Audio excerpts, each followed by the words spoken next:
বন্ধুরা, এখন কথা বলবো আইপিএলে চেন্নাই ভার্সেস লখনউয়ের ম্যাচ নিয়ে, যেখানে চেন্নাইয়ের বিরুদ্ধে লখনউকে জয় ফেরালো রাহুলের ব্যাট। কাজে এলো না ধোনির লড়াই। টানা 2 ম্যাচ হারার পর গ্রিন পার্কের 22 গজে জয় ফিরলেন রাহুলরা।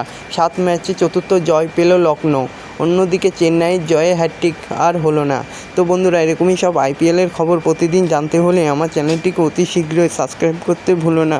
আর বন্ধুদের মধ্যে প্রচুর পরিমাণে শেয়ার করে দাও, যাতে আমার 4000 ঘন্টা ওয়াচ টাইম খুব শীঘ্রই পূর্ণ হয়ে যায়।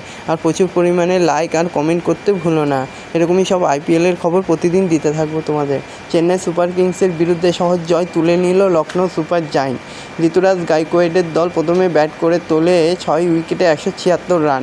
জবাবে লোকেশ রাহুলরা 19 ওভারে 2 উইকেট তুলল 180 রানে। পরপর 2 ম্যাচ হারার পর ঘরের মাঠে জয় পেল লখনউ।